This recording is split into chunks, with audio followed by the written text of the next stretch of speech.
So Alan, 5 or 6 years ago, I can remember sitting in Glendale, California, trying to figure out what to do with TMZ. It's a long way since then. Oh yeah, absolutely. I mean, TMZ turned out to be quite a hit. Well, it is. It was a dank conference room, and who knows what's going to happen. So lots gone on, and now you're at Machinima. Mm-hmm. Give me the elevator pitch for Machinima. Well, Machinima is actually real-time content created from real-time game engines, and so it's a term that's a combination of machine and cinema that was coined by people that started doing this in the early days of the movement.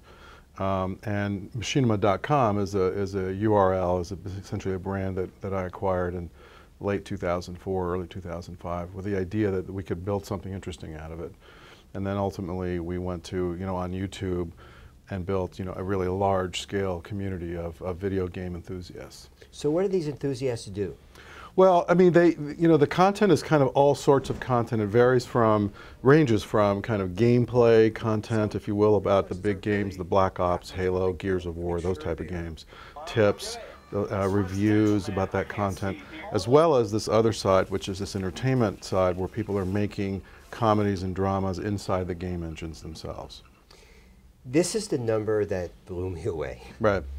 67 million unique visitors to your YouTube channel in March, 500 million views. Yeah. How did you do that? Actually, it's even bigger. April was 620 million views to 70 million unique. Okay. So it's growing. Well, it's interesting because if you think about the two giant categories on YouTube, and YouTube is what, 30–40% of all online video, it's gaming content and music video content, which in the television world would normally rate very low as ratings. But that's really because they're a natural on-demand category. And video gamers, of course, are more prone to be interactive. They're the first interactive group, if you will. They did interactive entertainment before anybody did. And so they want their information, they want the content on demand when they want it, based on the game that they care about. And so that's really why I think there's so much traction in this category. And I think that's also true for music videos as well. So what have you done right?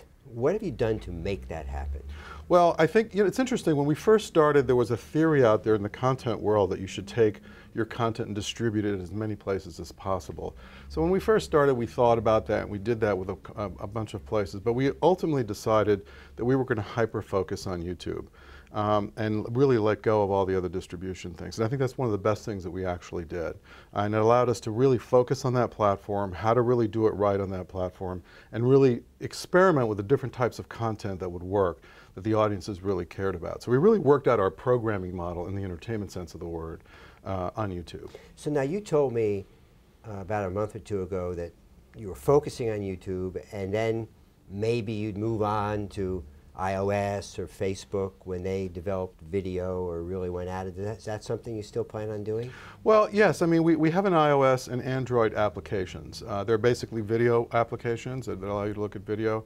But we just think that, in a way, we sort of believe in Chris Anderson's model that, the web is dead. Not entirely. I mean, obviously there's huge platforms that are still on the web, Groupon, LinkedIn, et cetera.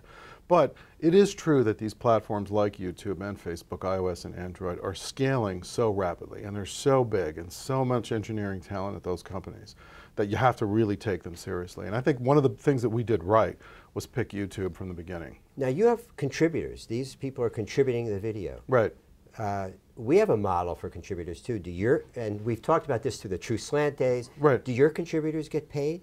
Yes, they get paid on a variable basis. And so based on how much they do, it's very similar to the model. And we call them directors because they only do video.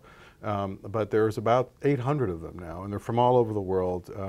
And do different types of content. Some of it's very specific gameplay, some of it is more entertainment oriented. So are they compensated by traffic, by UVs? By views. By views, okay. So is this what you expected to happen?